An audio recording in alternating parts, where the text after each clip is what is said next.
Di tengah pesta pelantikan direktur, suamiku menamparku 3 kali agar selingkuhannya senang. Aku mengangkat telepon, memecat direktur, menyita villa, dan 3 mobil mewah. Seluruh keluarga suamiku tertawa terbahak-bahak. 30 menit kemudian, mereka pucat pasi. Selama 10 tahun masa mudaku, aku menerima untuk mundur ke bayangan. Menanggung tuduhan sebagai parasit yang tidak berguna. Hanya untuk menjaga martabat pria yang kusebut suami. Aku berdiri, melihatnya, naik ke kursi direktur utama perusahaan yang dipandang ribuan orang. Tinggal di villa jutaan dolar. Dan mengendarai supercar mewah. Namun, tepat di malam gala terbesar perusahaan, dia secara terang-terangan membawa kekasihnya. Membiarkan ibu kandungnya menghinaku dan menamparku 3 kali. Hanya untuk mendapatkan senyuman dari orang ketiga. Mereka menertawakanku. Menganggapku hanya sebagai parasit rendahan. Tidak berhak bersuara. Mereka tidak tahu bahwa kemewahan yang mereka kenakan sebenarnya bukan milik mereka. Panggilan teleponku yang berlangsung kurang dari 10 detik malam itu, secara resmi menyalakan bom yang akan menghancurkan seluruh kesombongan keluarga itu hingga ke dasar jurang. Lampu kristal yang gemerlap di hotel bintang 5 terbesar di Jakarta menyinari gelas-gelas sampanye yang berkilauan. Suasana di lobi VIP sangat kental dengan aroma parfum mahal. Bau cerutu yang menyengat.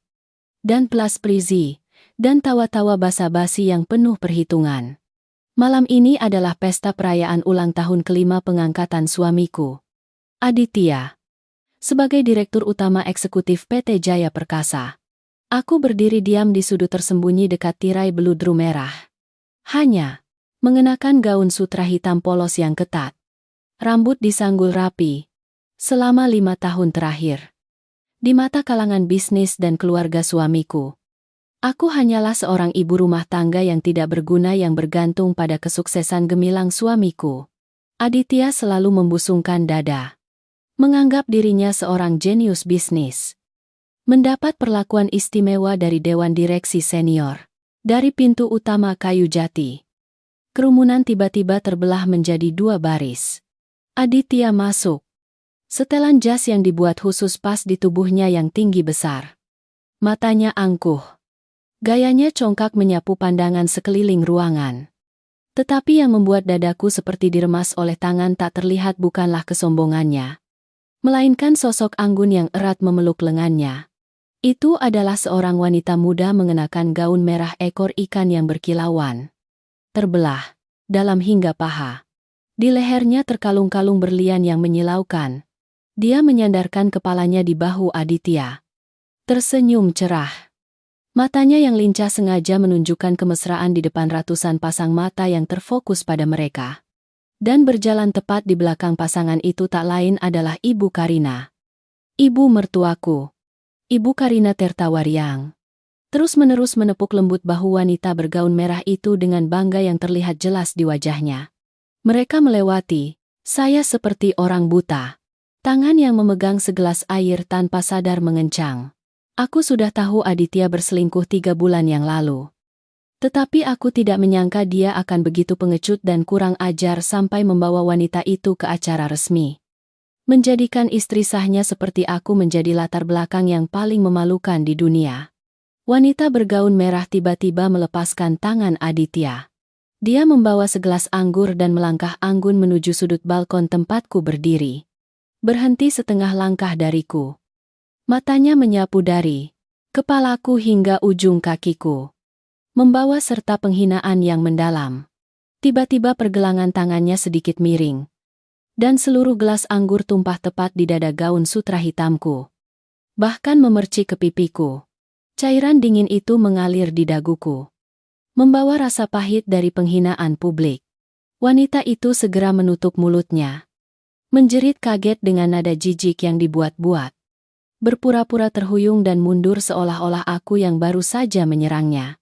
Seketika itu juga, Aditya dan Ibu Karina dari tengah kerumunan membelah orang dan bergegas mendekat. Astaga! Apa yang kau lakukan di sini? Ayu, apa kau buta sampai menumpahkan segelas anggur ke tubuh Rani begini? Ibu! Lihat baik-baik. Anggur tumpah di siapa dia sendiri yang memegang gelas anggur dan menumpahkannya padaku.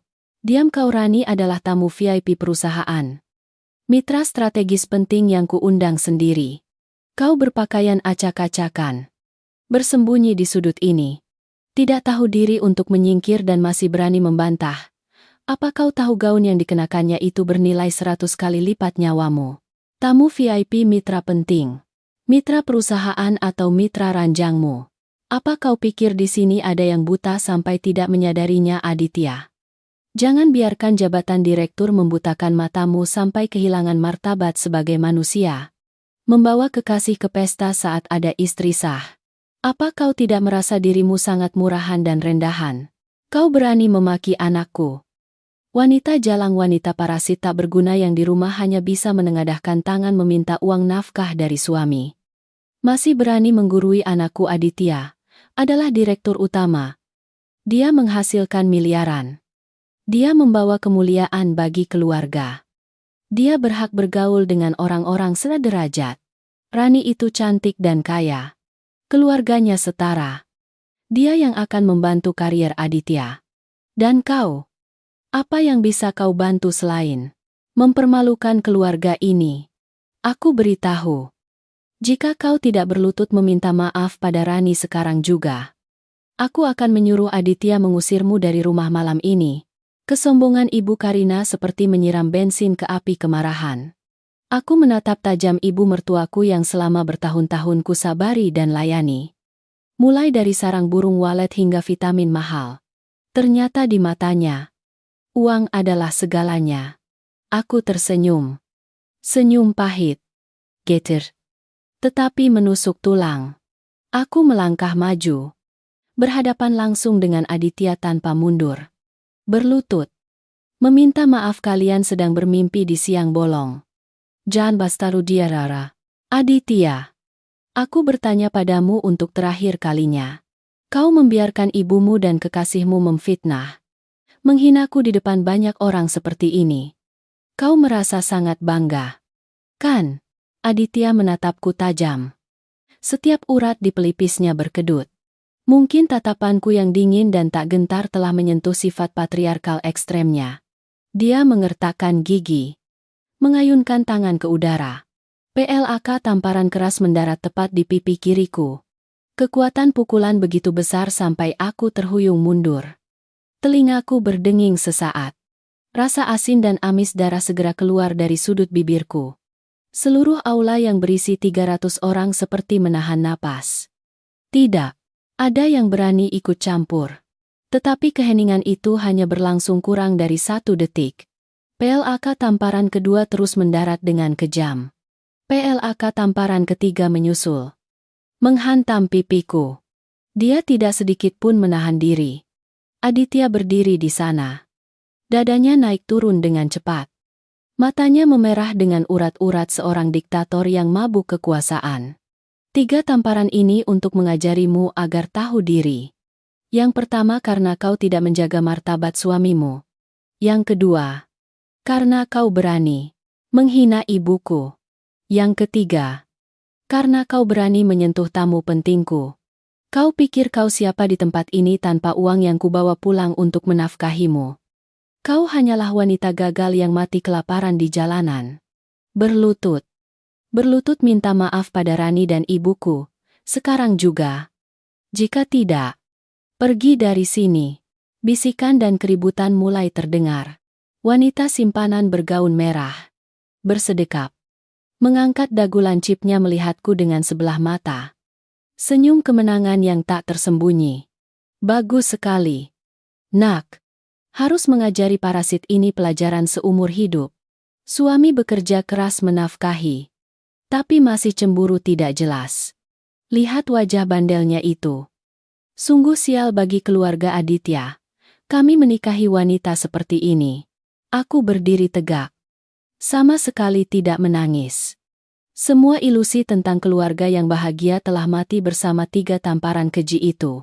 Aku mengusap bersih noda darah yang menetes dari sudut bibirku dengan punggung tangan. Lalu perlahan mengangkat kepalaku. Tatapanku saat ini adalah tatapan gunung es 1000 tahun yang dingin. Menatap semut-semut kecil yang merangkak masuk ke dalam api. Sudah selesai menamparku. Kan 3 tamparan ini kuanggap lunas untuk semua ikatan suami istri yang buta selama ini dengan keluargamu.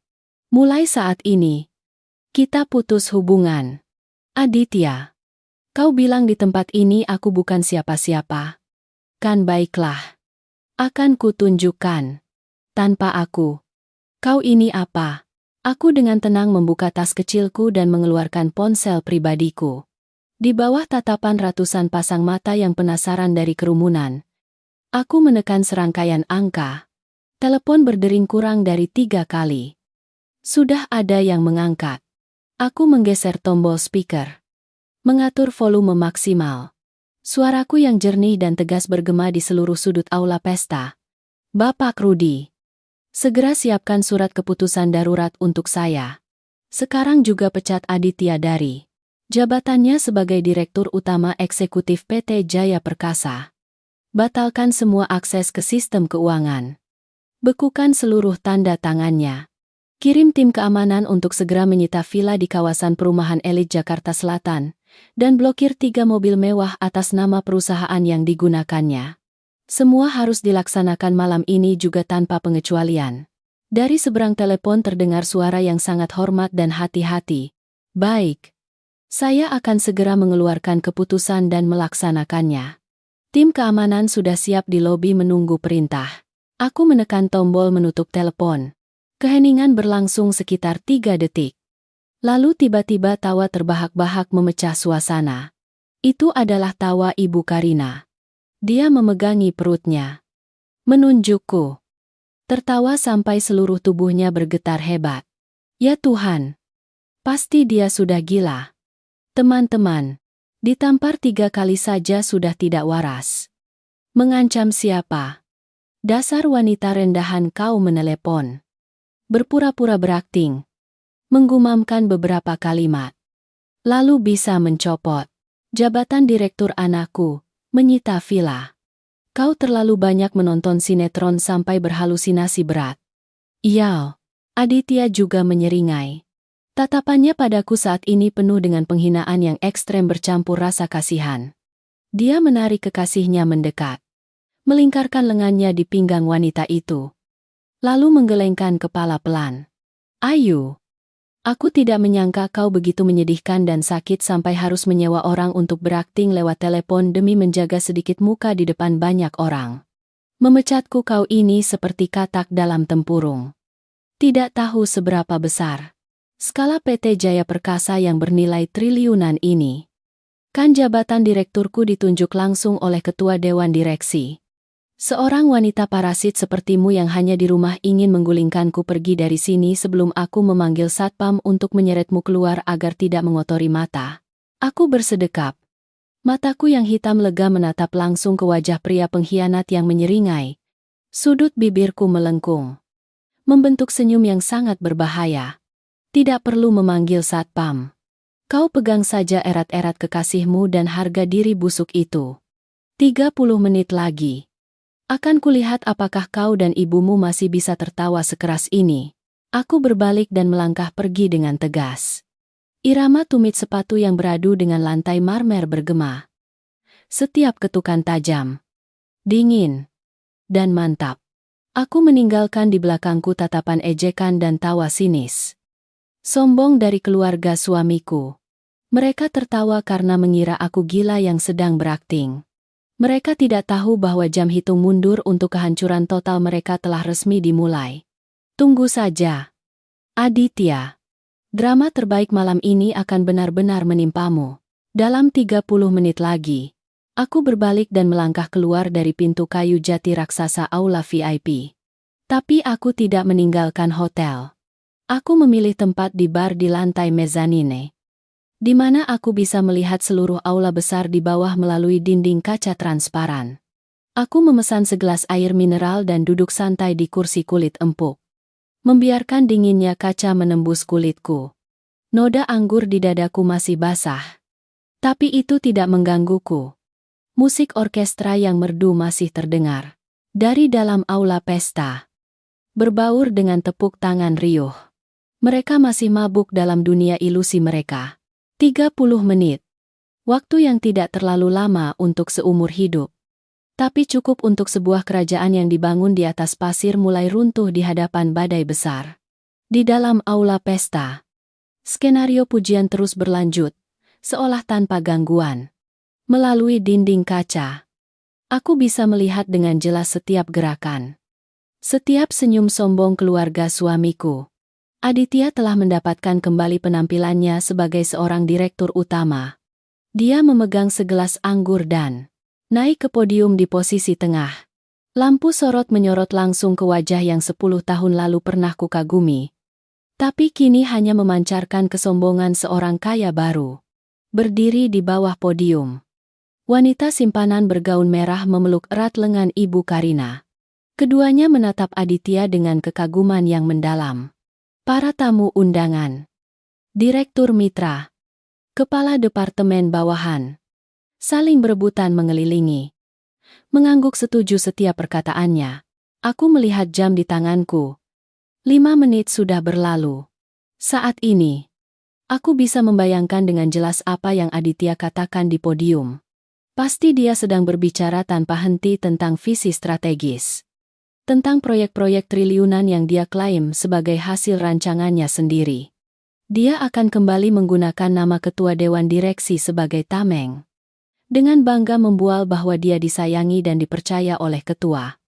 Memiliki kekuasaan penuh. Dia selalu percaya bahwa dia adalah serigala pemimpin di dunia bisnis. Tanpa tahu bahwa kekuasaan yang dia pegang sebenarnya hanyalah rantai tak terlihat yang kulonggarkan sendiri. Ketika aku melepaskannya, dia mengira dirinya terbang tinggi. Dan ketika aku memutuskan untuk menariknya kembali, dia akan segera jatuh ke tanah berlumpur. 15 menit berlalu. Ibu Karina mulai berkeliling meja-meja pesta para istri pejabat.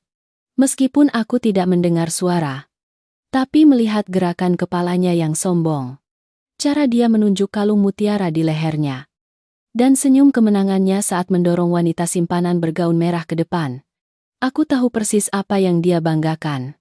Dia pasti sedang menyebarkan berita ke seluruh dunia betapa hebatnya putranya. Bahwa wanita bergaun merah itulah yang pantas menjadi menantu keluarga Aditya. Dan tentu saja, dia tidak akan lupa menambahkan beberapa kalimat ejekan dan penghinaan terhadap istri sah yang baru saja diusir. Yaitu aku.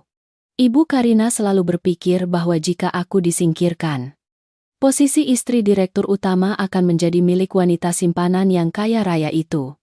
Dan keluarga Aditya akan selamanya duduk di puncak kejayaan. 20 menit berlalu. Suasana di aula pesta sepertinya telah mencapai puncaknya. Para pelayan mendorong keluar kue tart raksasa setinggi 5 tingkat. Aditya menggenggam tangan kekasihnya yang bergaun merah dan bersama-sama memotong kue. Lampu kilat dari kamera para staf media internal berkedip terus-menerus. Pemandangan sempurna untuk sebuah keluarga bahagia. Sayangnya, istri sah tidak ada dalam bingkai foto itu. Keserakahan mereka telah mencapai tingkat yang tidak bisa dibayangkan oleh orang biasa. Dia berani menggunakan uangku. Menggunakan perusahaanku untuk membangun panggung kehormatan bagi orang ketiga. Pengkhianatan ini bukan hanya rasa sakit fisik setelah 3 tamparan. Tetapi juga penghinaan terhadap seluruh keringat, air mata, dan pengorbanan diam-diamku selama 1 dekade terakhir. Jam menunjukkan tepat menit ke 28. Aku meletakkan segelas air mineral di atas meja kaca. Mengambil selembar tisu. Dan dengan lembut mengusap sudut bibirku, yang masih terasa amis darah. Keheningan sebelum badai selalu yang paling menakutkan. Tepat pada menit ke 30, dari ujung koridor lantai dasar. Sekelompok orang berseragam jas hitam dengan headset berjalan berbaris dengan langkah yang sangat cepat. Dipimpin oleh seorang pria paruh baya. Berwibawa. Dengan tatapan tajam di balik kacamata berbingkai emas. Dia adalah pengacara Budi. Direktur Departemen Hukum. Sekaligus perwakilan hukum tertinggi PT Jaya Perkasa ketika ketua Dewan Direksi yang tak terlihat tidak hadir. Tepat di belakangnya adalah kepala keamanan perusahaan bersama 15 pengawal berbadan besar. Wajah mereka seperti es. Kehadiran tim yang sangat berbau hukum dan paksaan ini sama sekali tidak cocok dengan suasana pesta mewah di dalam aula. Mereka tidak mengetuk pintu. Kepala keamanan melangkah maju, mendorong pintu kayu jati raksasa aula VIP dengan paksa.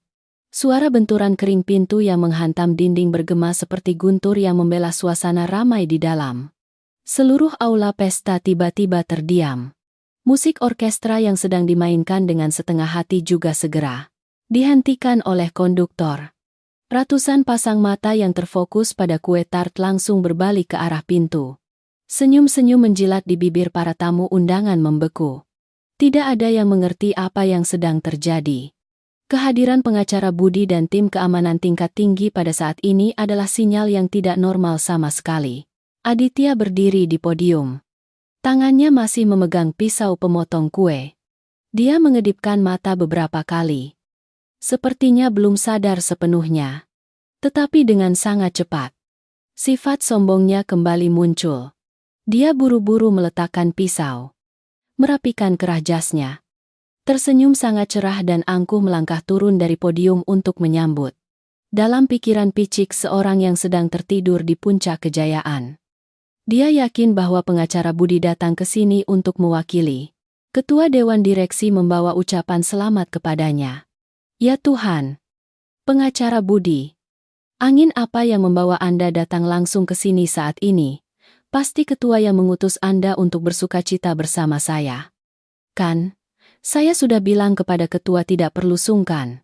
Cepat. Undang pengacara Budi duduk di kursi VIP. Karyawan. Mana tuangkan segelas anggur terbaik untuk Pak Budi. Aditya melambaikan tangan mengarahkan para karyawan.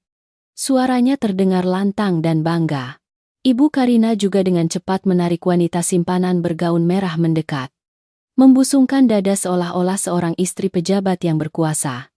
Bersiap menerima pujian dari tokoh paling berkuasa kedua di perusahaan. Lihat. Semua orang. Kan putraku Aditya sangat dipercaya oleh ketua sampai-sampai direktur hukum sendiri harus memimpin tim untuk memberi selamat pada pesta perayaan. Benar-benar membuat bangga keluarga Aditya kami. Dia berkata dengan suara keras, agar semua tamu di sekitarnya bisa mendengar. Beberapa bisikan persetujuan mulai terdengar. Semua orang berpikir bahwa Aditya benar-benar ayam petelur emas. Orang kepercayaan yang tak tergantikan bagi ketua perusahaan. Tapi pengacara Budi sama sekali tidak tersenyum. Dia tidak menerima segelas anggur dari tangan pelayan. Juga tidak berniat melangkah menuju kursi VIP. Tatapannya dingin. Tanpa ekspresi menyapu wajah Aditya yang sedang gembira lalu berhenti pada selembar kertas berlogo negara yang dilaminasi dengan hati-hati di tangannya. 15 petugas keamanan segera menyebar. Membentuk lingkaran pengaman. Memisahkan Aditya dan keluarganya sepenuhnya dari kerumunan tamu. Merasakan aura membunuh yang terpancar dari tim keamanan. Senyum di bibir Aditya sedikit mengeras. Tangan yang terulur hendak menjabat pengacara Budi membeku di udara. Pak Budi, ada apa ini? Apa yang dilakukan tim keamanan? Kenapa mengelilingi saya? Hari ini pesta perayaan saya. Lu, kalian mengganggu tamu VIP saya. Pengacara Budi perlahan membenarkan letak kacamatanya. Suaranya yang jernih dan tegas terdengar melalui mikrofon yang baru saja diserahkan oleh kepala keamanan. Menyebar ke setiap sudut aula pesta yang luas. Bapak Aditya Pratama, saya datang ke sini bukan untuk memberi selamat. Saya datang untuk melaksanakan perintah darurat dari Ketua Dewan Direksi. Aditya tertegun. Ibu Karina dan wanita selingkuhannya yang bergaun merah juga terbelalak kebingungan. Para tamu di sekitar mulai mundur. Kepanikan yang luar biasa menyebar di seluruh ruangan. Di lantai mezanin. Aku perlahan berdiri. Merapikan lipatan gaun sutra hitamku. Aku melangkah keluar dari dinding kaca. Bergerak menuju tangga yang langsung menuju aula utama. Kesombongan mereka telah mencapai tingkat tertinggi. Dan sekaranglah saatnya aku mematahkan tangga itu. 30 menit hitung mundur telah berakhir. Vonis telah resmi diumumkan. Aku menuruni anak tangga berlapis karpet merah. Berhenti di sudut gelap di tepi aula pesta. Tempat tidak ada yang memperhatikanku. Tapi aku bisa mendengar setiap kata dan melihat setiap ekspresi di wajah keluarga suamiku. Di bawah cahaya lampu kristal, pengacara Budi berdiri tegak seperti tombak. Tangan memegang surat keputusan dengan stempel merah pekat PT Jaya Perkasa. Aditya masih berusaha mempertahankan senyum canggungnya.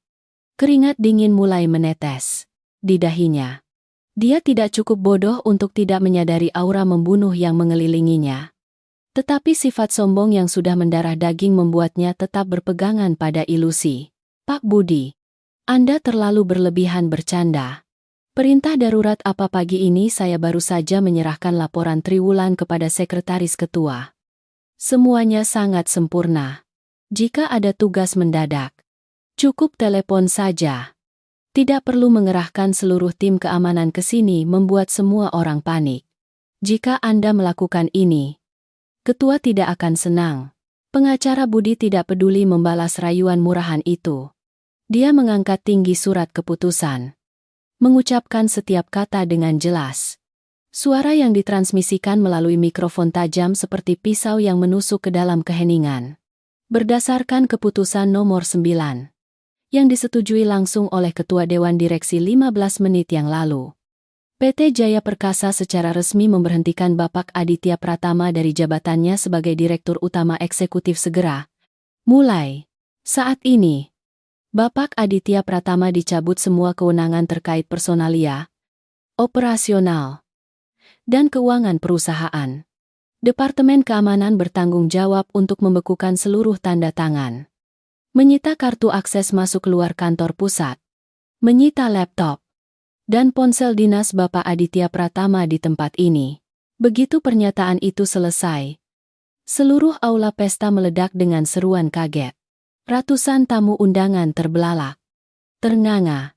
Dipecat. Seorang direktur utama yang sedang di puncak kejayaan. Sedang merayakan pesta kehormatan. Dipecat di tengah ratusan mitra dengan perintah darurat yang kejam dan tanpa pandang bulu. Aditya terhuyung mundur setengah langkah. Wajahnya pucat pasi tanpa setetes darah pun. Kakinya lemas. Harus berpegangan pada meja pesta untuk tetap berdiri. Dia terus-menerus menggelengkan kepala. Matanya melebar penuh ketakutan. Tidak mungkin.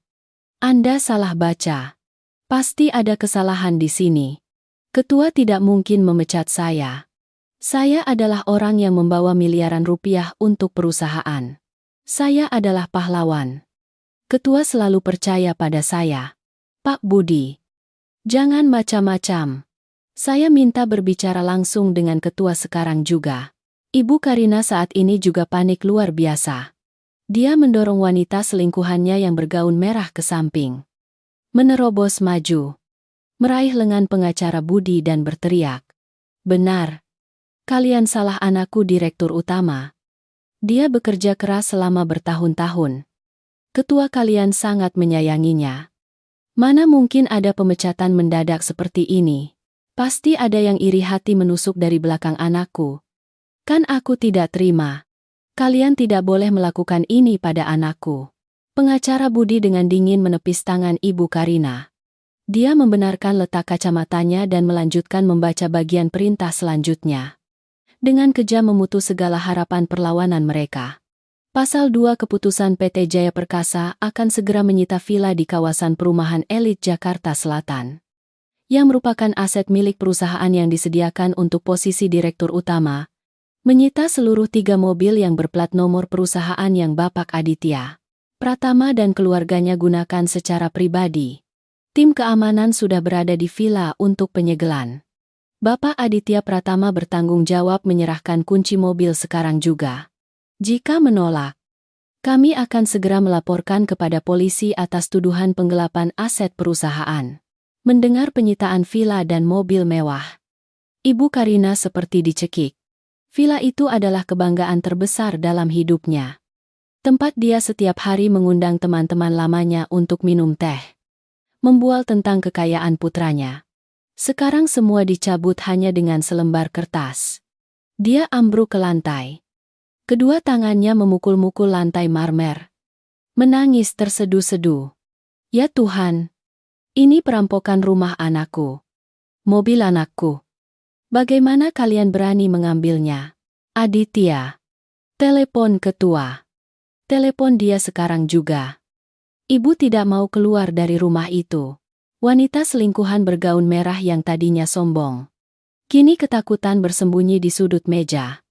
Wajahnya yang penuh make-up putih pucat pasi. Dia melekat pada Aditya karena jabatannya sebagai direktur utama yang bernilai miliaran. Karena villa. Karena mobil mewah. Sekarang dia dicabut semua hartanya di depan matanya. Dia menatap Aditya dengan mata penuh keraguan dan jijik. Aditya terengah-engah. Dadanya naik turun seperti binatang yang terpojok. Dia dengan panik meraih mikrofon di atas meja. Mengangkat lehernya dan berteriak. Menunjuk langsung ke wajah pengacara Budi. Saya tidak akan menyerahkan apapun, ini konspirasi Pak Budi. Anda bersekongkol dengan siapa untuk menggulingkan saya? Kan ketua tidak pernah muncul di depan umum. Selama ini, semua arahan melalui email dan dokumen. Bagaimana saya tahu surat keputusan ini asli atau palsu? Ketua ada di mana? Suruh dia datang ke sini untuk berhadapan dengan saya, jika ketua sendiri tidak memerintah.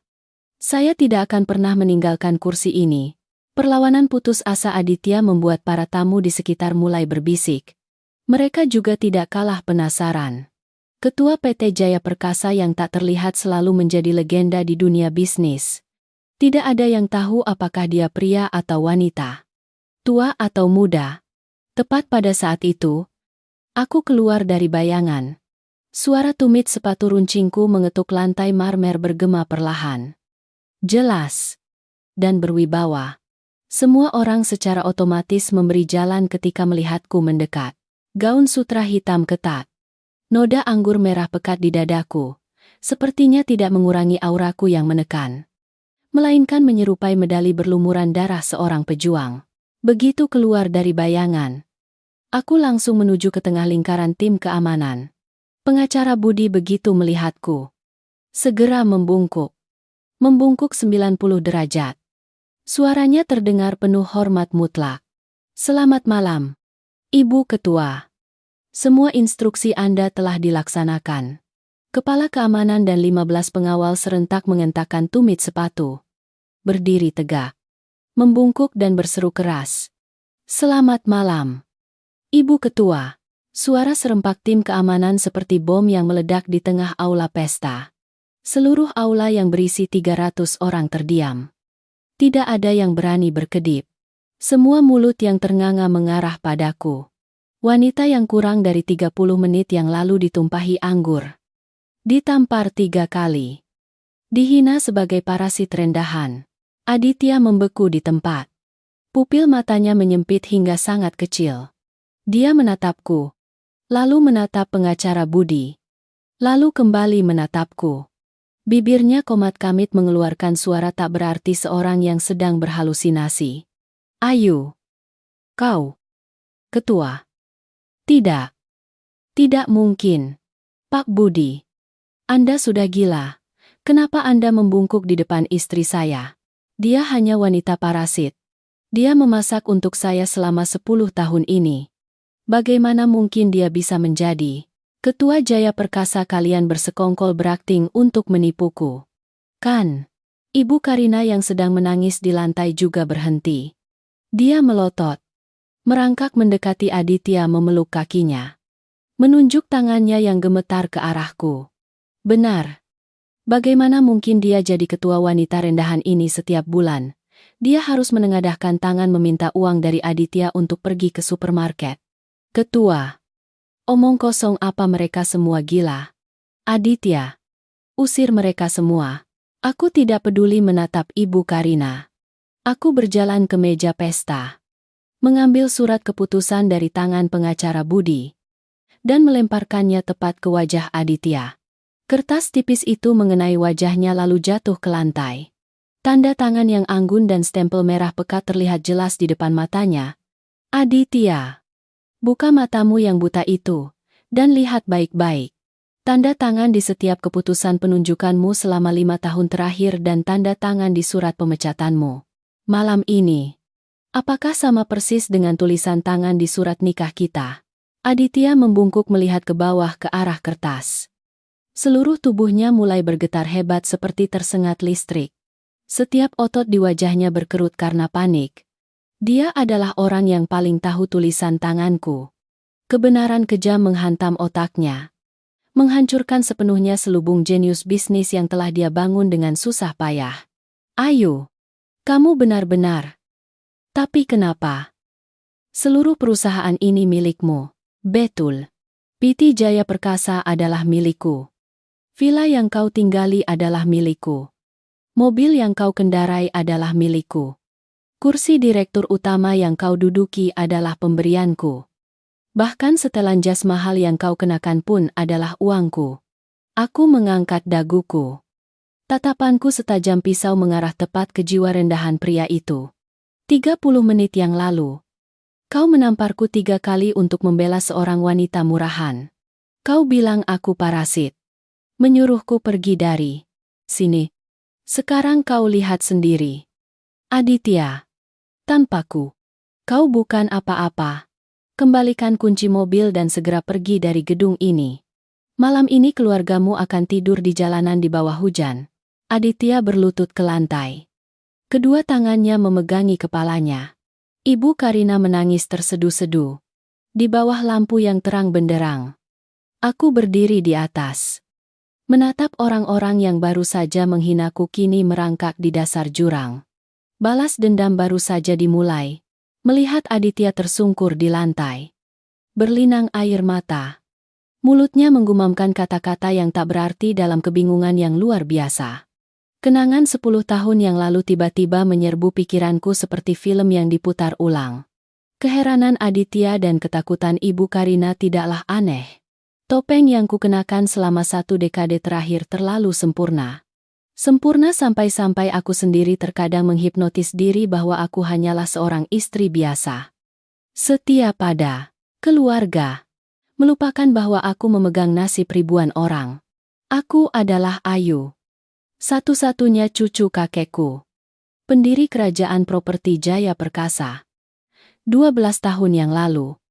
Ketika kakek terbaring di ranjang rumah sakit. Dia menggenggam erat tanganku.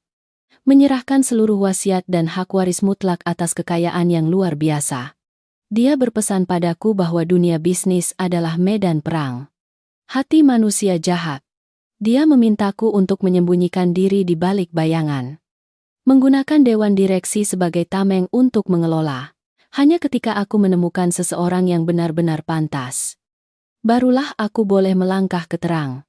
Aku menepati janji kepada kakek. Aku menyelesaikan dengan sangat baik kursus manajemen bisnis di luar negeri. Kembali ke Indonesia untuk mengelola perusahaan melalui surat perintah rahasia. Semua keputusan besar. Semua aliran dana miliaran rupiah harus melalui persetujuanku. Di mata dunia bisnis, Ketua Jaya Perkasa adalah kekuatan misterius yang tak tersentuh. Dan kemudian aku bertemu Aditya. Saat itu Aditya hanyalah seorang karyawan pemasaran biasa di sebuah perusahaan mitra kecil. Dia berasal dari desa miskin. Keluarganya sulit dan dia menanggung seorang ibu yang janda.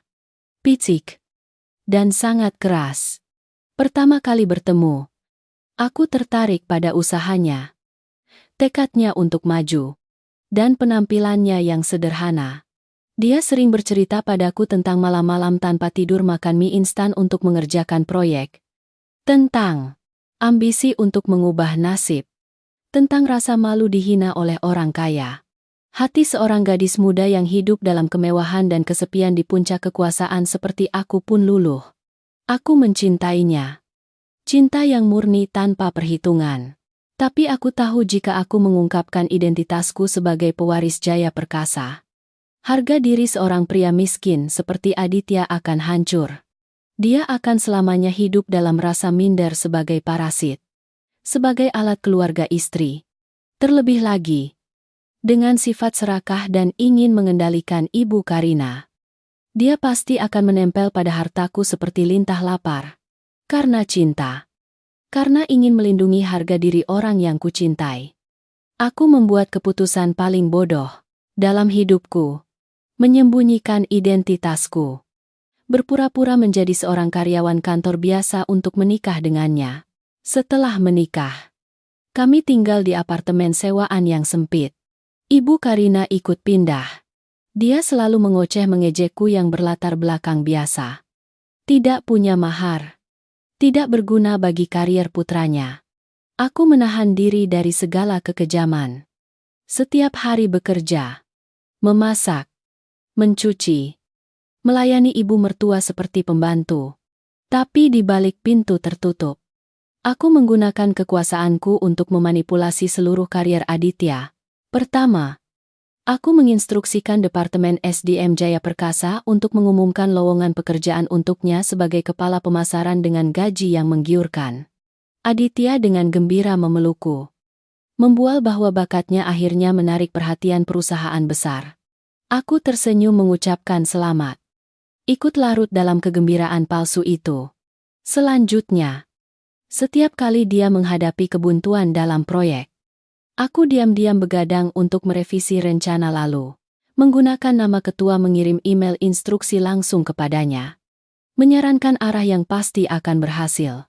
Di bawah bimbingan ketua yang tak terlihat, Aditya terus-menerus membawa pulang kontrak-kontrak besar. Dia naik jabatan seperti roket. Dari kepala bagian menjadi direktur divisi. Dan akhirnya 5 tahun yang lalu, aku memaksa Dewan Direksi untuk memberikan suara menunjuknya sebagai direktur utama eksekutif. Untuk mengkompensasi kehidupan sulitnya, aku menggunakan nama perusahaan dengan alasan tunjangan khusus bagi eksekutif berprestasi. Memberinya hak penggunaan, villa di tepi sungai dan 3 supercar. Aditya dan Ibu Karina pindah ke villa dengan kebanggaan yang luar biasa. Mereka mengadakan pesta besar mengundang kerabat dari kampung untuk membual. Ibu Karina mulai memakai banyak perhiasan emas. Membual kepada tetangga bahwa putranya adalah jenius bisnis. Membangun kekayaan miliaran dengan tangannya sendiri. Sementara dia menganggapku sebagai semacam parasit yang beruntung menikmati kemewahan putranya. Aditya semakin sibuk. Dia tenggelam dalam pesta-pesta mewah. Sanjungan dari kalangan atas. Pulang ke rumah, dia melihatku dengan sebelah mata. Dia mulai mengkritik. Aku berpakaian norak. Tidak tahu bergaul. Tidak pantas dengan posisi istri direktur utama. Setiap bulan dia melemparkan 30 juta uang tunjangan hidup kepadaku seperti melempar tulang kepada anjing. Disertai pesan agar berhemat. Harus melayani ibunya dengan baik. Aku tetap sabar. Aku pikir selama keluarga harmonis, aku sedikit menderita tidak apa-apa. Kekuasaan sebenarnya masih ada di tanganku. Dia hanya manajer. Tapi aku salah. Aku telah memanjakan ular berbisa. Kekuasaan tidak membuat seseorang menjadi hebat. Itu hanya mengungkapkan sifat asli mereka. Aditya sama sekali tidak punya bakat. Dia hanya punya kesombongan dan ketamakan tak berdasar. Ketika berada di posisi yang terlalu tinggi dari kemampuan sebenarnya, dia berhalusinasi. Dia menganggap dirinya penyelamat PT Jaya Perkasa dan menganggap keberadaanku sebagai noda dalam profilnya yang sempurna. Berdiri di tengah aula pesta saat ini, melihat pria rendahan yang berlutut di tanah. Semua pengorbananku selama 10 tahun terakhir berubah menjadi rasa jijik yang mendalam. Aku menarik napas dalam-dalam. Suaraku terdengar dingin. Memutus alur ingatan. Aditya.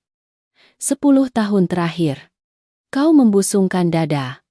Berhalusinasi bahwa kau jenius. Apa kau tahu semua kontrak yang kau tanda tangani?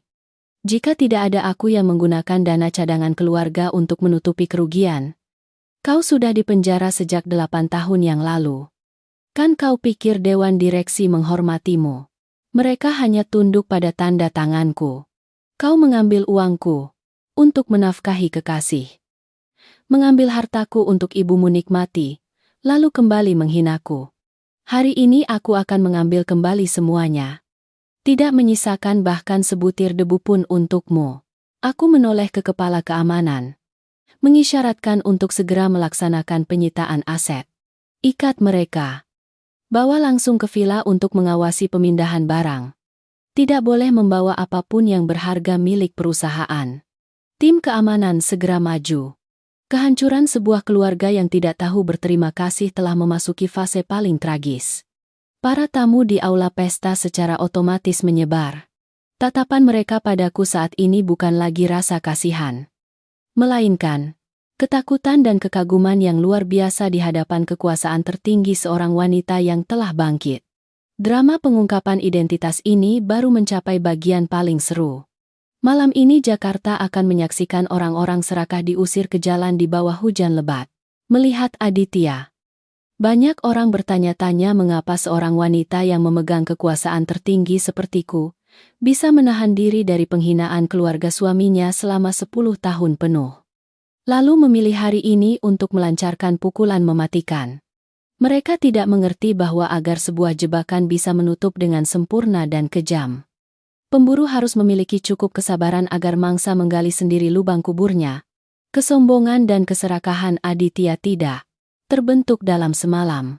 Itu adalah proses pembusukan dari dalam. Dan aku telah menghabiskan 3 bulan terakhir untuk secara diam-diam mengupas setiap lapisan topeng kotor itu. 3 bulan yang lalu, selama audit triwulanan rutin PT Jaya Perkasa, Departemen Keuangan menyerahkan kepadaku, atas nama Ketua Dewan Direksi, laporan keuangan yang sangat bagus. Aditya memang sangat cerdik dalam mempercantik angka-angka. Dari luar, pendapatan perusahaan terus meningkat. Proyek-proyek berjalan sesuai jadwal. Namun, dengan mata yang terlatih secara profesional dari Akademi Ekonomi terkemuka dunia dan insting seorang manajer investasi, aku dengan mudah menemukan sedikit goresan dalam gambaran sempurna itu. Ada aliran dana senilai lebih dari 15 miliar rupiah yang dicatat sebagai biaya promosi dan pemasaran untuk proyek properti resort di tepi pantai. Dana ini ditransfer secara bertahap dalam 5 tahap ke rekening sebuah perusahaan media swasta yang sama sekali asing. Aku segera mengirimkan pesan rahasia kepada pengacara Budi, memintanya untuk melakukan investigasi internal independen. Melewati Departemen Akuntansi Aditya, hasilnya membuatku terdiam. Tapi bukan karena terkejut melainkan karena kekejaman kebenaran. Perusahaan media itu sebenarnya hanyalah perusahaan fiktif. Sebuah tameng yang didirikan langsung oleh Aditya melalui seseorang yang menjadi perwakilan. Seluruh dana 15 miliar itu telah dikorupsi oleh Aditya dari kas, perusahaan untuk keperluan pribadi. Dia menggunakan 5 miliar untuk membeli mobil Mercedes warna merah marun. 7 miliar untuk membayar uang muka sebuah apartemen mewah di pusat Jakarta Pusat. 3 miliar sisanya berubah menjadi tas Hermes, perjalanan mewah, dan terutama kalung berlian berkilauan yang dikenakan wanita bernama Rani malam ini.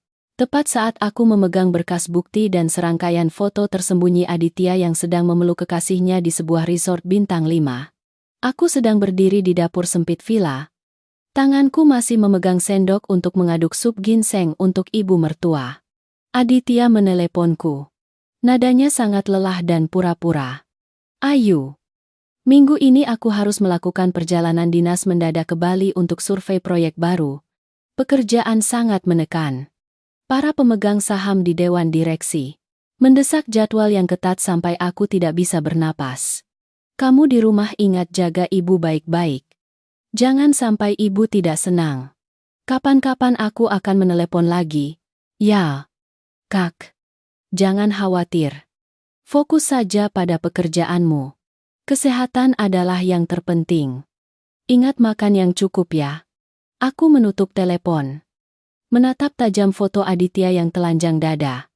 Tangan memegang segelas anggur di bibir kekasihnya yang masih muda di balkon kamar Presiden Resort.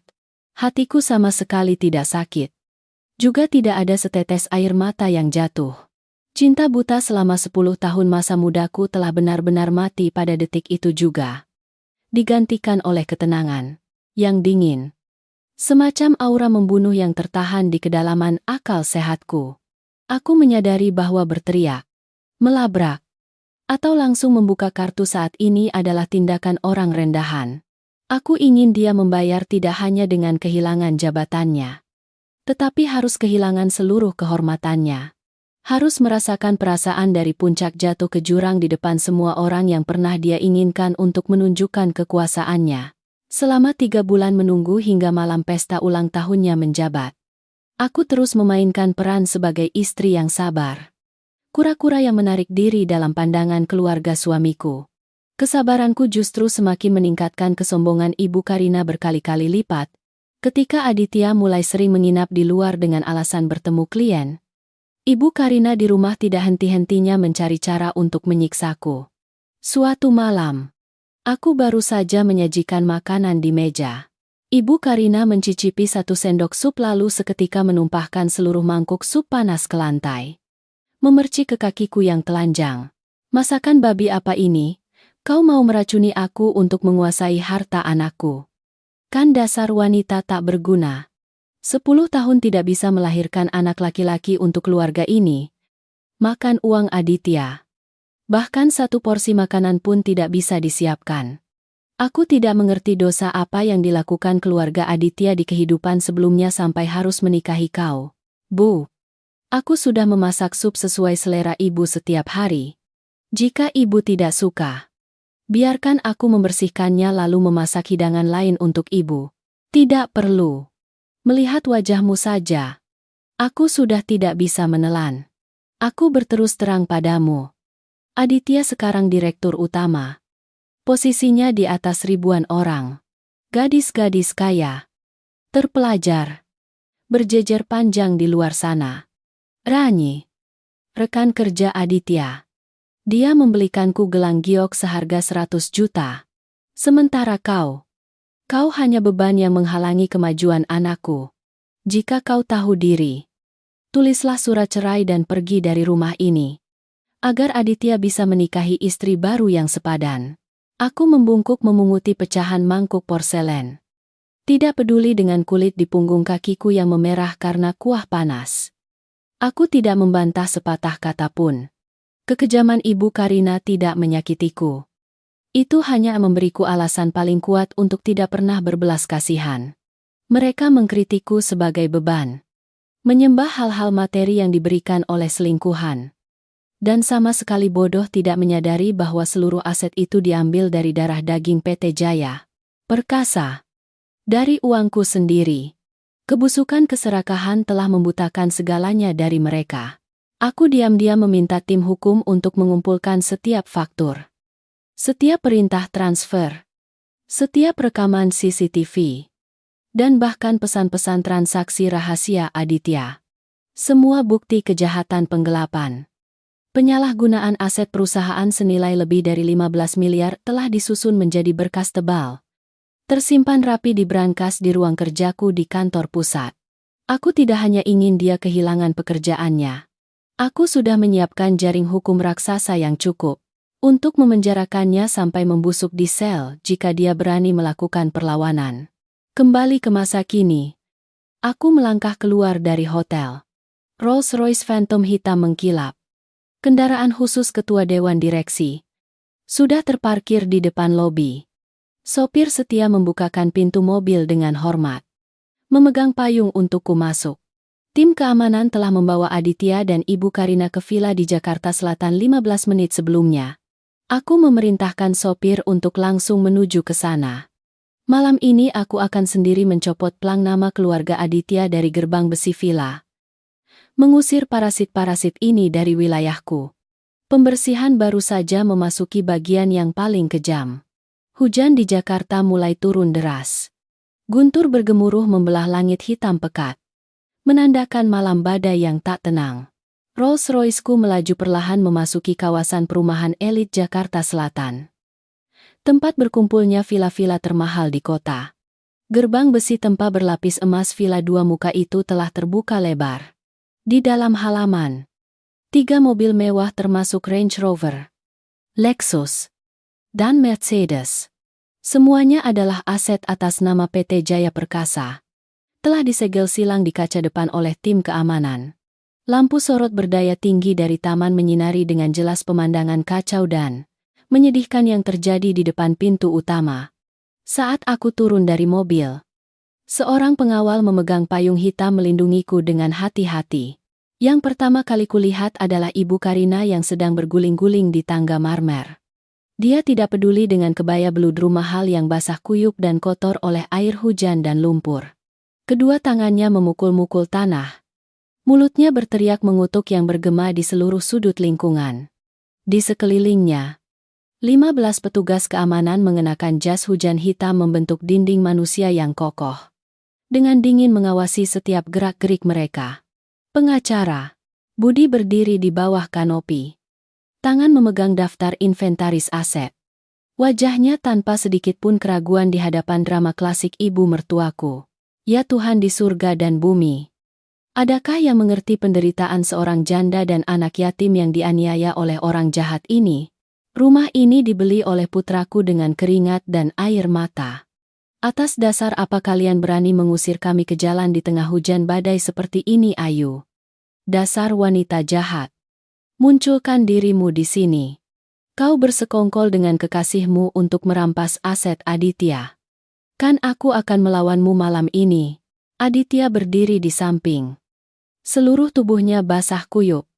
Rambutnya yang tadinya klimis di pesta kini lepek menempel di dahinya. Dia tidak berteriak seperti ibunya. Tetapi wajahnya yang pucat pasi tanpa setetes darah pun telah menunjukkan keputusasaan yang ekstrem. Dia terus-menerus memegang telepon dengan gemetar. Menghubungi mitra-mitra bisnisnya.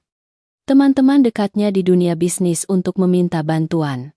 Namun, dering telepon yang panjang dan sia-sia adalah satu-satunya jawaban.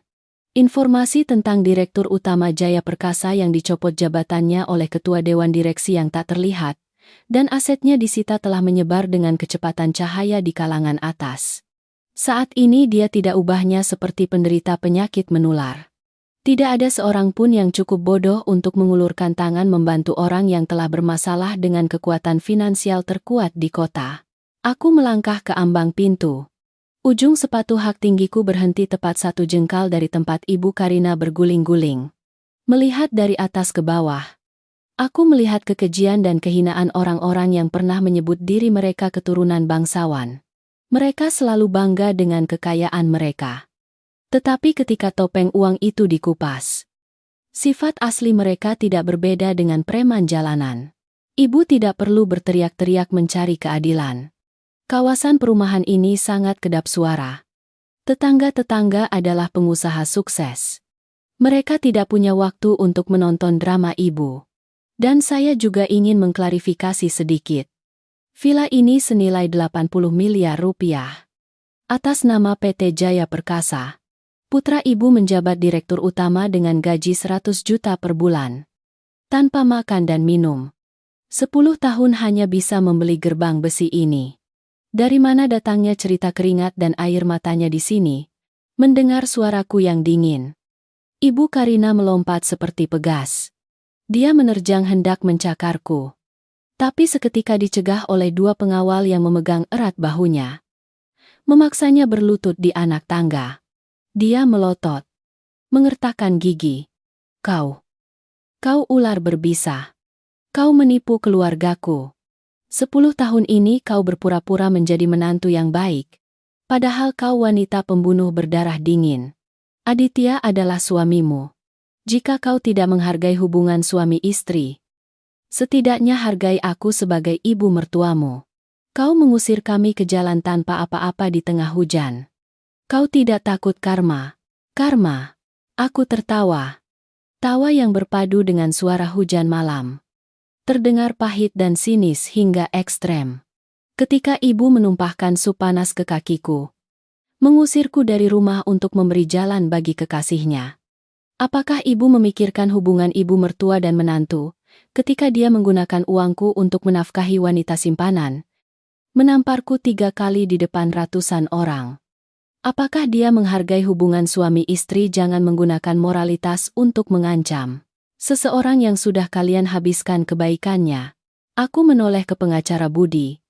Memberi isyarat untuk melanjutkan. Pengacara Budi mengangguk. Menyerahkan daftar inventaris kepada kepala keamanan. Ketua telah menginstruksikan dengan sangat jelas. Seluruh aset tetap, furnitur, perhiasan, jam tangan mewah, tas tangan mewah yang dibeli dengan uang perusahaan harus disita. Kalian hanya diizinkan membawa pakaian bekas dan barang pribadi murah sebelum pindah ke villa ini. Periksa baik-baik koper mereka. 4 petugas keamanan segera maju. Dengan kasar membuka 2 koper yang buru-buru dikemas oleh Aditya dan Ibu Karina. Barang-barang tumpah ruah di tangga batu yang basah kuyup. Kepala keamanan menggunakan tongkat kecil untuk mengorek setiap barang. Mengeluarkan 3 jam tangan Rolex. 2 kalung emas bertatahkan berlian. Dan segepok uang tunai. Bahkan sebuah cincin giok yang Ibu Karina sembunyikan di branya juga terdeteksi oleh alat pendeteksi logam tim keamanan dan disita di tempat. Tidak. Kembalikan padaku, cincin giok itu milikku. Dasar perampok, kalian bunuh aku dulu baru boleh mengambilnya, Ibu Karina berteriak sampai tenggorokannya serak. Tetapi tim keamanan sama sekali tidak peduli. Aditya berdiri terpaku melihat kekayaan besar yang pernah dengan bangga dia kenakan kini dilucuti tanpa ampun. Dia tiba-tiba berlutut, menatapku dengan mata merah dan memohon. Ayu, aku mohon. Aku mohon. Kamu ambil kembali rumah. Ambil kembali mobil. Copot jabatan direkturku juga boleh. Tapi aku mohon jangan usir ibu dan aku ke jalan di tengah hujan seperti ini. Aku tidak punya uang sepeser pun. Kartu kreditku sudah kamu blokir semua. Ibu sedang sakit tekanan darah tinggi. Jika ke jalan sekarang, kami bagaimana hidup? Kamu hargai 10 tahun pernikahan kita. Pinjami aku 1 miliar. Tidak. 500 juta saja juga boleh. Untuk mengurus tempat tinggal ibu. 500 juta. Apa kau pikir uangku ini daun kering di jalanan? Ketika kau menggesek kartu 5 miliar untuk membeli mobil bagi kekasihmu yang bergaun merah itu. Apa kau memikirkanku ketika kau menamparku dan mengatakan aku wanita kelaparan? Apa kau berpikir akan ada hari ini, Aditya? Kau harus mengerti satu kebenaran. Apa yang bukan milikmu, sebanyak apapun kau makan, harus kau muntahkan kembali. Bahkan harus muntahkan darah. Aku berbalik. Melangkah melewati tumpukan barang bawaan yang basah kuyup oleh air hujan. Suaraku tajam seperti paku yang tertancap. Memberikan perintah terakhir. Usir mereka keluar dari gerbang. Kunci gerbang besi itu rapat-rapat. Jangan biarkan mereka mengotori halaman vilaku 1 detik pun lagi. Tim keamanan segera menarik kerah baju Aditya dan lengan Ibu Karina. Menyeret 2 orang yang lusuh itu dan membuang mereka ke pinggir jalan. 2 koper berisi. Beberapa pakaian compang-camping juga dilemparkan tanpa ampun. Gerbang besi berlapis emas itu tertutup dengan sendirinya. Suara kunci logam yang beradu kering bergema. Secara resmi memutus sepenuhnya hubungan antara aku dan keluarga yang tidak tahu berterima kasih itu. Berdiri di bawah atap villa. Aku dengan dingin menatap menembus pagar besi. Di bawah hujan deras. Aditya membantu Ibu Karina yang terhuyung bangkit. Ibu dan anak itu meringkuk kedinginan. Membawa koper yang rusak kuncinya. Berjalan lambat di kegelapan malam. Sebuah hukuman yang pantas. Tapi belum berakhir. Diusir dari villa mewah. Di tengah malam hujan badai yang lebat. Tanpa sepeser pun uang di saku. Aditya seperti anjing kehilangan arah. Kartu banknya diblokir. Teman-teman di dunia bisnis serentak memblokir nomornya. Kepanikan dan keputusasaan mengikis setiap kemauan pria yang selalu terbiasa hidup mewah. Dan di saat putus asa itu, satu-satunya pelampung penyelamat yang bisa dipikirkan oleh otaknya yang dangkal adalah kekasih kecilnya bernama Rani. Wanita yang beberapa jam yang lalu masih dia sumpahi akan dia lindungi. Bahkan dengan menampar istrinya. Melalui sistem pelacak yang tersembunyi di ponsel cadangan yang dibawa Aditya. Tim intelijen PT Jaya Perkasa terus-menerus melaporkan pergerakannya ke layar tablet di tanganku. Aku duduk bersila di sofa kulit di ruang tamu penthouse termewah di Jakarta. Menyeruput segelas anggur merah dengan tenang. Menyaksikan babak terakhir drama tragis ini melalui kamera keamanan yang diambil dari gedung apartemen tempat kekasihnya tinggal. Aditya dengan penampilan basah kuyup seperti tikus. Jas kusut. Satu tangan membawa koper yang rusak. Satu tangan memapah Ibu Karina yang gemetar kedinginan. Memasuki lobi resepsionis kompleks apartemen mewah Diamond Lotus. Apartemen ini adalah tempat Aditya menggunakan 7 miliar uang korupsi perusahaan untuk membayar uang muka dan cicilan atas nama Rani. Dia selalu yakin bahwa meskipun kehilangan segalanya di Jaya Perkasa, dia masih punya rumah kecil yang hangat. Seorang wanita yang mencintainya dengan tulus. Dan aset tersembunyi untuk memulai kembali. Dia menekan lift ke lantai 20. Lalu melangkah ke pintu apartemen nomor 2005. Aditya mengangkat tangan dan mengetuk pintu berulang kali. Suaranya serak karena basah kuyup oleh hujan bercampur dengan ketergesaan. Rani, buka pintu untukku. Ini aku. Aditya, cepat buka pintu. Ibu kedinginan sekali. Sekitar 2 menit kemudian, pintu baja perlahan terbuka, menyisakan celah kecil. Rani muncul. Dia masih mengenakan gaun merah ekor ikan yang berkilauan dari pesta. Riasan wajahnya masih utuh dan tajam. Namun, di wajahnya tidak ada sedikit pun rasa sedih atau khawatir saat melihat penampilan menyedihkan kekasihnya. Melainkan ketidakpedulian, jijik, dan mata yang terus bergerak penuh kewaspadaan. Dia tidak membuka pintu lebar-lebar. Hanya menyilangkan kakinya di celah pintu. Bersedekap. Kamu datang ke sini jam segini mau apa? Apa kamu tahu ini jam berapa? Kenapa kamu membawa nenek tua ini ke sini? Aditya sepertinya tidak menyadari sikap aneh kekasihnya. Dia gembira seperti menemukan emas. Buru-buru mengulurkan tangan hendak mendorong pintu masuk. Tapi Rani dengan kasar mendorong dadanya keluar. Rani, biarkan aku dan ibu masuk ke rumah. Ya Ayu sudah gila. Dia menyembunyikan identitasnya sebagai ketua dewan direksi. Menipuku selama 10 tahun ini. Dia mengusir aku dan ibu dari villa. Memblokir semua kartu bankku. Sekarang aku tidak punya uang sepeser pun. Kamu segera bereskan ruang tamu agar ibu bisa istirahat sementara. Lalu besok kamu gadaikan kalung berlian itu. Ditambah menjual mobil Mercedes merah yang kubeli untukmu. Kita akan punya modal untuk aku mendirikan perusahaan sendiri. Dengan bakatku, aku akan segera mendapatkan kembali semuanya. Aku akan memberimu kehidupan mewah. Ibu Karina juga gemetar ikut-ikutan. Berusaha memaksakan senyum menjilat pada gadis yang baru sore tadi. Dia puji sebagai calon menantu yang sepadan. Benar. Rani. Anakku Aditya sangat pintar.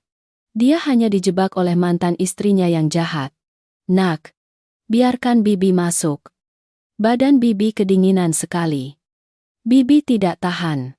Rumah ini dibeli oleh Aditya untukmu. Mulai sekarang Bibi dan Aditya akan tinggal bersama denganmu di sini. Jangan khawatir. Bibi akan menganggapmu seperti anak kandung.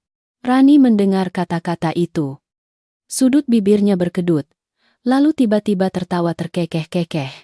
Tawa melengking itu bergema di lorong yang sepi, membawa serta ejekan yang mendalam.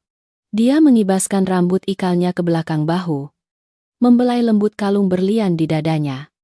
Tatapannya pada Aditya dan Ibu Karina tidak ubahnya seperti melihat dua tumpukan sampah yang bau. Masuk rumah. Tinggal bersama. Jual mobil dan kalung untuk memberimu modal memulai usaha Aditya. Oh, Aditya. Kamu direktur utama tapi otakmu begitu bodoh sampai begini. Kamu pikir aku berkencan denganmu karena tubuhmu yang kendur atau karena bakat bisnismu yang berhalusinasi itu? Aditya tertegun. Tangan yang hendak mendorong pintu membeku di udara. Kata-kata Rani seperti guyuran air mendidih tepat di wajahnya. Rani, apa yang kamu katakan aku mencintaimu dengan tulus? Barang-barang mewah, mobil mewah, rumah ini. Aku sudah menguras habis uang untukmu. Sekarang aku sedang susah. Kamu harus membantuku. Cinta tulus Rani menyeringai. Matanya setajam pisau menusuk harga diri Aditya yang busuk. Aku menerima untuk melayanimu. Menahan kelemahanmu di ranjang selama 3 bulan ini. Hanya karena kamu direktur utama Jaya Perkasa. Karena kamu punya uang dan kekuasaan untuk memberiku tas Hermes. Perjalanan mewah ke Eropa. Kamu pikir aku mencintaimu sungguhan apartemen ini? Mobil Mercedes ini, secara hukum atas namaku, adalah aset pribadiku. Dengan hak apa kamu meminta aku menjualnya untuk memberimu uang? Seorang pengangguran tanpa modal yang sedang digugat perusahaan seperti kamu. Ibu Karina mendengar ini langsung murka. Dia melupakan rasa dingin, melompat dan menunjuk Rani. Mengeluarkan kata-kata makian paling kejam yang dimiliki naluri seorang wanita tamak. Ah, dasar wanita licik. Kau berani berbohong. Uang itu diambil dari anakku untukmu. Kau penipu. Kembalikan rumah. Kembalikan mobil anakku sekarang. Jika tidak, aku akan melaporkanmu ke polisi atas tuduhan penipuan. Lapor polisi. Rani tersenyum sinis. Melangkah maju. Mendorong Ibu Karina hingga jatuh terhuyung di lantai koridor. Ibu, silakan lapor saja. Mari kita lihat apakah polisi akan menangkap saya karena menerima hadiah dari pacar. Atau menangkap anak ibu karena korupsi dan penggelapan puluhan miliar aset perusahaan dengan bukti tertulis. Saya tidak melanggar hukum apapun. Pencuri uang istrinya untuk menafkahi wanita simpanan seperti anak ibu itulah yang seharusnya dipenjara. Tepat pada saat itu, dari dalam apartemen, lengan kekar seorang pria muda bertelanjang dada dan bertato muncul. Memeluk pinggang Rani. Pria muda itu menjulurkan kepalanya dan menatap Aditya dengan tatapan preman yang mengancam. Ternyata, saat Aditya terpaku di pesta karena dicopot jabatannya, kekasih kecilnya itu telah sempat menelepon kekasih aslinya, seorang gigolo yang suka memeras, untuk bercinta di apartemen yang dibeli Aditya dengan susah payah. Pengkhianatan ini lebih menyakitkan dan memalukan daripada hukuman apapun. Aditya melotot. Pupil matanya melebar. Napasnya tersengal-sengal karena marah hingga hampir muntah darah. Kau berani mengkhianatiku. Kau mengambil uangku untuk menafkahi bajingan ini, dasar keparat. Kembalikan uangku. Dia menggeram hendak menerjang Rani. Tetapi pria bertato itu dengan cepat mengangkat kaki dan menendang keras tepat di dada Aditya. Tendangan itu begitu kuat sehingga Aditya terlempar mundur. Kepalanya terbentur lantai keramik koridor. Berteriak kesakitan. Pergi sana. Dasar pecundang. Jangan sampai aku memanggil satpam apartemen untuk menyeret kalian berdua ke tempat sampah. Di Jakarta ini, kalau tidak punya uang, kamu tidak lebih dari anjing jalanan. Melihat wajahmu sekarang, aku benar-benar merasa mual. Gedebam pintu apartemen tertutup dengan kejam. Meninggalkan Aditya dan Ibu Karina tergeletak di koridor yang dingin. Tidak ada cinta. Tidak ada belas kasihan. Dunia orang-orang yang hidup demi uang selalu berakhir dengan pengabaian yang paling dingin ketika kantong sudah kosong. Melalui layar tablet, aku sedikit mengocok gelas anggur. Menyesap sedikit. Tersenyum puas. Mereka sudah merasakan cukup pengkhianatan, penghinaan, dan keputusasaan. Tapi itu baru permulaan. Hari-hari di dasar masyarakat yang akan datang, di mana mereka harus merangkak dalam lumpur, adalah bagian paling dramatis dari hukuman yang kuberikan kepada mereka yang berani mengkhianati pengorbananku. Hidup ini selalu sangat adil. Meminjam dengan uang harus dibayar. Dengan uang. Tetapi meminjam dengan darah dan air mata harus dibayar dengan seluruh kehidupan yang hancur. 1 minggu telah berlalu sejak malam badai yang menentukan itu. Jakarta memasuki hari-hari yang sangat panas dan terik. Panas yang menyengat dari aspal jalan semakin menambah pengapnya daerah kumuh di pinggir kota. Aku duduk di ruang kerja di lantai tertinggi Menara Jaya Perkasa, menyeruput secangkir teh chamomile premium. Dengan tenang membalik laporan yang baru saja diletakkan kepala keamanan di mejaku.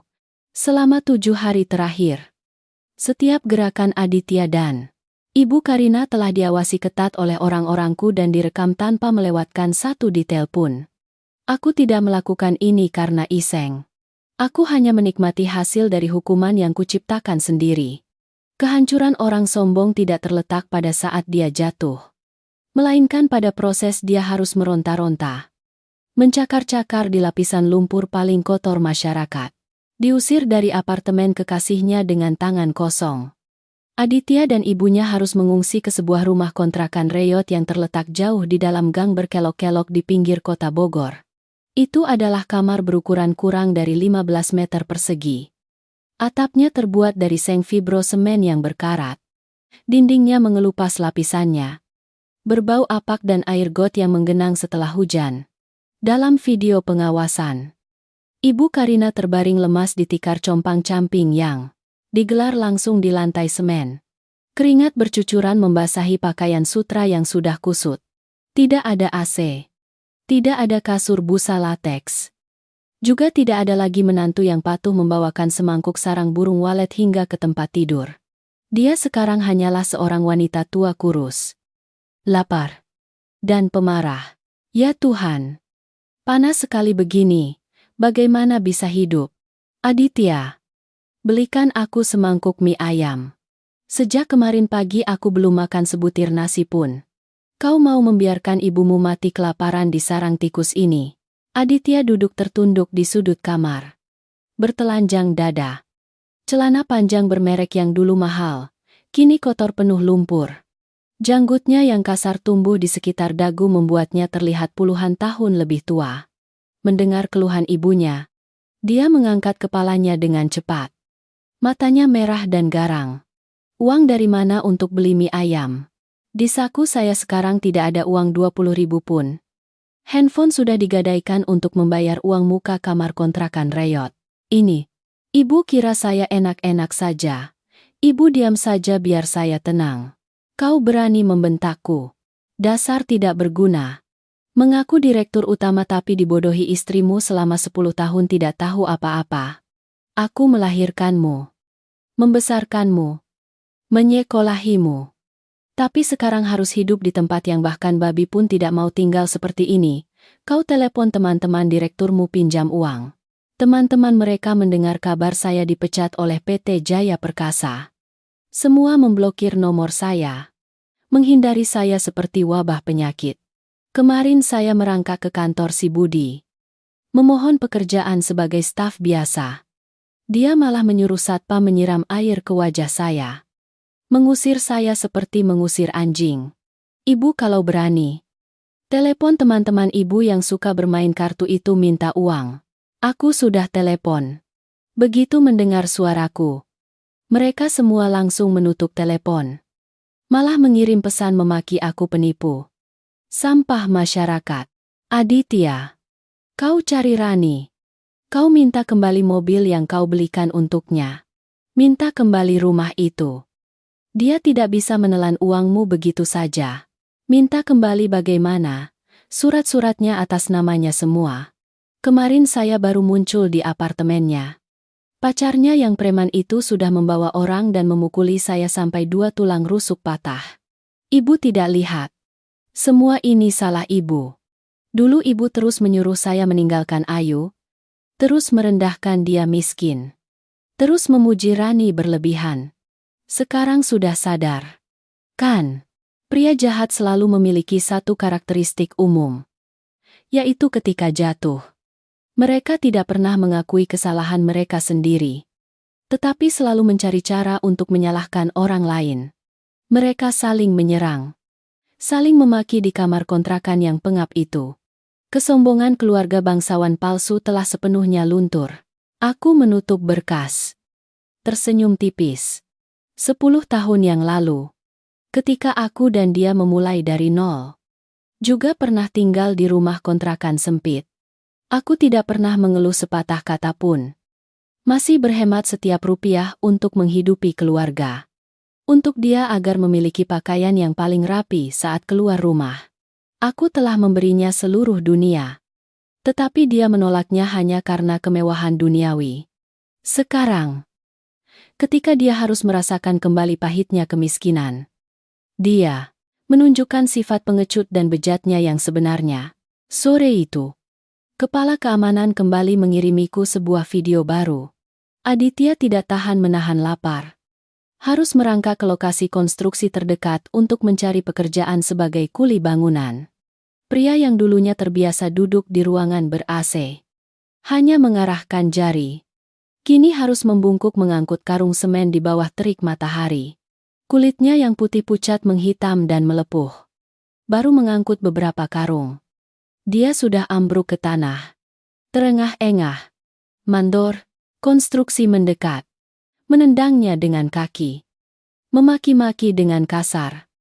Melemparkan uang 50 rupiah. Ling ling ling. Lalu mengusirnya. Aditya memegang uang lusuh itu. Air matanya berlinang. Lalu berjalan lesu menuju gerobak bakso pinggir jalan. Membeli 2 bungkus kuah sisa untuk ibunya di kontrakan. Melihat gambar-gambar itu, hatiku tenang seperti danau tanpa riak. Tidak ada rasa kasihan. Hanya ada keadilan. Ketika mereka menginjak-injak harga diriku, mereka tidak pernah memikirkan konsekuensinya. Rentetan hari di dasar masyarakat ini adalah harga termurah yang harus mereka bayar atas pengkhianatan mereka. Namun, hukuman fisik dan mental ini masih belum cukup untuk mengakhiri vonis.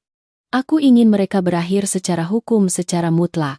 Suatu hari di tengah minggu, ketika aku sedang memimpin rapat dewan direksi untuk merestrukturisasi proyek-proyek yang pernah dirusak Aditya, sekretaris wanitaku mengetuk pintu dan masuk. Berbisik kepadaku. Di bawah, di lobi utama Menara Jaya Perkasa, Aditya dan Ibu Karina sedang membuat keributan. Mereka datang jauh-jauh ke sini. Mati-matian ingin bertemu ketua dewan direksi. Tim keamanan hendak mengusir mereka keluar. Tapi aku sedikit mengangkat tanganku memberi isyarat untuk berhenti. Aku mengumumkan rapat ditunda 15 menit. Dan meminta sekretaris untuk memberitahu Satpam agar membiarkan mereka masuk ke lobi resepsionis. Sebuah drama yang bagus tidak bisa tanpa penonton. Dan lobi utama perusahaan dengan ratusan karyawan yang berlalu lalang adalah panggung terbaik untukku mengakhiri ilusi keluarga ini. Aku keluar dari lift kaca transparan khusus ketua dewan direksi. Hari ini aku mengenakan setelan blazer wanita putih gading yang berkuasa. Dibuat sempurna. Dengan potongan pinggang yang tajam. Menonjolkan kecantikan yang matang. Berkuasa. Dan tak terkalahkan. Sepatu hak tinggi hitam mengetuk lantai dengan irama yang mantap. Rambut hitam panjangku yang bergelombang lembut terurai di punggung. Bibir yang dipoles lipstik merah tua terlihat anggun. Bukan lagi Ayu, yang berpakaian sederhana. Bersembunyi di balik dapur. Bukan lagi seorang istri yang harus menelan air mata menahan penghinaan dari keluarga suami. Sekarang aku adalah ketua dewan direksi Ayu. Ratu mutlak sebuah kerajaan properti raksasa. Begitu aku muncul, serangkaian lampu kilat berkedip terus-menerus seperti badai cahaya. Mikrofon diarahkan padaku. Banyak pertanyaan yang mendesak terdengar. Ibu Ketua Ayu, bisakah Anda menyampaikan perasaan Anda saat ini setelah pengadilan resmi memutuskan perceraian Ibu? Ada rumor yang mengatakan bahwa Bapak Aditya harus menanggung utang sebesar 25 miliar rupiah setelah pergi. Apakah ini benar? Apa rencana Anda untuk mengarahkan kembali PT Jaya Perkasa setelah serangkaian peristiwa media baru-baru ini? Aku berhenti di anak tangga tertinggi. Tersenyum tipis, namun penuh kekuatan. Aku sedikit mengangkat tanganku. Isyarat yang sangat kecil namun cukup untuk membuat seluruh kerumunan yang ribut seketika terdiam. Aku mendekat ke mikrofon. Mataku menyapu kerumunan. Suaraku yang jernih dan tegas terdengar. Terima kasih atas perhatian media yang terhormat. Hari ini pengadilan telah secara resmi mengeluarkan keputusan perceraian atas dasar kesepakatan. Bagi saya, ini bukan akhir dari sebuah pernikahan, melainkan pembersihan yang diperlukan untuk menghilangkan benjolan-benjolan beracun yang telah menjadi parasit dalam hidup saya dan dalam perjalanan PT Jaya Perkasa selama bertahun-tahun. Aditya Pratama harus membayar mahal atas pengkhianatan, keserakahan, dan tindakan pelanggaran hukumnya. Semua utang, semua perjanjian perdata telah dilaksanakan sesuai dengan ketentuan hukum. Mulai sekarang, individu Aditya Pratama tidak memiliki hubungan apapun dengan saya. Dan juga tidak memiliki kewenangan apapun di PT Jaya Perkasa. Aku berhenti sejenak. mengibaskan rambutku ke belakang. Mataku menatap langsung ke lensa kamera yang sedang melakukan siaran langsung. 10 tahun terakhir, saya telah mundur ke bayangan untuk melindungi kemuliaan. Karena percaya bahwa pengorbanan diam-diam seorang wanita akan membangun keluarga yang kokoh. Namun, kenyataan telah membuktikan bahwa ketika Anda merendahkan nilai diri untuk mengangkat orang yang tidak pantas, Anda hanya akan menerima pengkhianatan dan kehinaan. Hari ini saya secara resmi melangkah ke terang. Saya akan langsung duduk di kursi Direktur Utama Eksekutif. Secara langsung memimpin PT Jaya Perkasa. Kelemahan telah terkubur. Mulai sekarang, Anda hanya akan melihat Ayu yang tangguh, gigih, dan tidak pernah tunduk pada kesulitan apapun. Terima kasih. Pidato singkat namun tegas dariku diakhiri dengan tepuk tangan meriah dari media. Aku berbalik dengan tegas menuruni anak tangga, menuju Rolls-Royce Phantom yang sudah menunggu. Bersamaan dengan itu, dari pintu samping pengadilan, sesosok tubuh kurus dan compang-camping berjalan lesu keluar. Itu adalah Aditya. Dia baru saja dibebaskan berkat pengaturan pengacara dari pihakku. Memikul di punggungnya selembar surat keterangan utang yang sangat besar. Dia mengenakan topi yang menutupi kepalanya yang botak. Tangan membawa kantong plastik berisi beberapa pakaian kusut. Dia berdiri terpaku di sudut dinding. Diam-diam menatap ke arahku. Mata kami tidak sengaja bertemu sesaat. Di matanya tidak ada lagi kesombongan. Tidak ada lagi kebencian. Melainkan hanya lubang keputusasaan. Penyesalan hingga gila. Dia melihat wanita yang pernah mengorbankan segalanya untuknya kini bersinar terang di puncak ketenaran. Dikelilingi ratusan orang yang menghormati. Sementara dia, dari seorang direktur utama yang mampu memerintah angin dan hujan kini berubah menjadi orang miskin dengan tumpukan utang yang menggunung. Harus bersembunyi dari kota ini untuk merawat seorang ibu tua yang lumpuh. Aku bahkan tidak sudi memberinya seringai. Bagiku, dia sekarang hanyalah debu tak terlihat yang berserakan di pinggir jalan. Aku dengan tenang masuk ke mobil. Pintu tertutup rapat. Meninggalkannya di belakang bersama dengan vonis hati nurani yang akan menggerogotinya sampai dia menutup mata untuk selamanya. Titik akhir telah diletakkan dengan cara yang paling sempurna. Matahari terbenam. Mewarnai merah menyala seluruh langit Jakarta. Dari balkon di lantai tertinggi penthouse, aku bisa melihat seluruh kota yang bergerak, sibuk, dan gemerlap cahaya. Angin sore meniupkan rambutku, membawa sedikit hawa dingin. Tapi di hatiku saat ini terasa sangat hangat dan damai. Di tanganku ada segelas anggur merah pekat. Warnanya persis seperti noda anggur yang pernah ditumpahkan wanita simpanan itu ke dadaku di malam yang mengerikan itu. Tapi kini rasanya bukan lagi pahitnya penghinaan, melainkan rasa manis kebebasan. Kemenangan mutlak. Ada yang bertanya padaku. Setelah dengan tangan sendiri menjebloskan suami ke penjara dan utang, serta mengusir ibu mertua ke jalan tanpa apa-apa, apakah aku merasa menyesal atau digerogoti hati nurani? Aku hanya tersenyum. Balas dendam terbesar bukanlah dengan memegang pisau menusuk orang lain, melainkan dengan mencabut seluruh sumber daya yang digunakan orang itu untuk menghipnotis diri sendiri. Agar mereka menyadari bahwa tanpa toleransimu, mereka sebenarnya hanyalah angka nol yang bulat.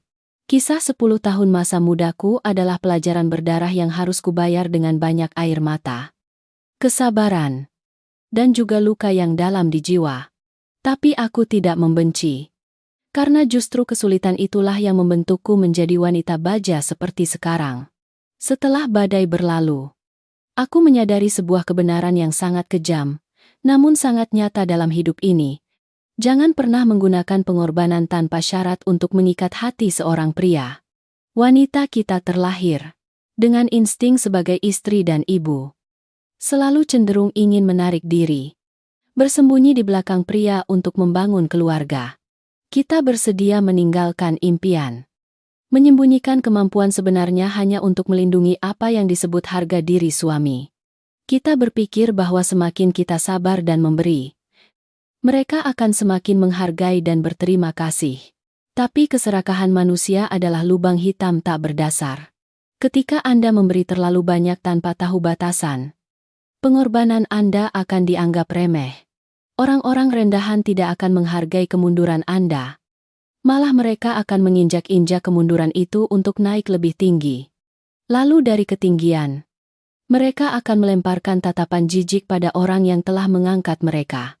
Senjata paling ampuh seorang wanita bukanlah kecantikan yang memukau, bukan air mata kelemahan, apalagi drama pelabrakan murahan di jalanan.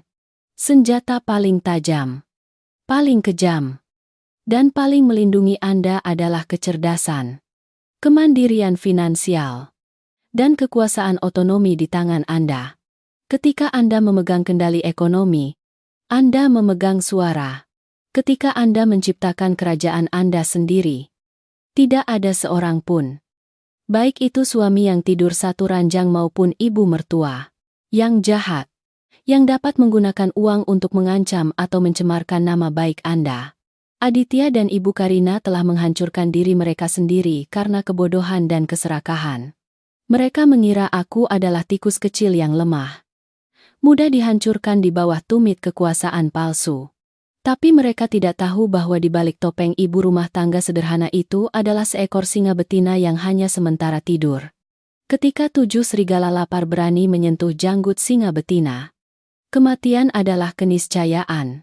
Keputusanku untuk menyelamatkan nyawa Aditya dengan membiarkannya menanggung utang 25 miliar rupiah bukanlah belas kasihan, melainkan hukuman psikologis paling halus. Agar setiap hari dia bangun, menghadapi kemiskinan, pengabaian dari masyarakat. Dia akan selalu mengingat malam di aula pesta, mengingat 3 tamparan yang dia layangkan, dan mengutuk kebodohan dirinya sendiri sampai mati. Aku mengangkat gelas anggur ke udara, menghadap matahari terbenam yang perlahan merunduk di cakrawala. Dengan lembut bersulang dengan keheningan. Untuk masa lalu, terima kasih telah mengajariku bagaimana menjadi kejam untuk melindungi kebaikanku sendiri. Untuk para wanita yang terluka, yang terperangkap dalam pernikahan yang pengap, dilecehkan, dikhianati, dan diinjak-injak oleh keluarga suami. Jangan menangis memohon. Jangan berlutut di hadapan orang-orang yang tidak menghargaimu. Bangkitlah. Hapus air mata. Poles lipstik tebal. Kenakan gaun terbaikmu dan pergilah keluar sana untuk mencari uang. Bangunlah fondasi keuangan yang kuat untuk dirimu sendiri. Ketika Anda berdiri di puncak kemandirian, orang-orang yang pernah mengkhianati Anda hanya akan menjadi butiran pasir di bawah tumit Anda.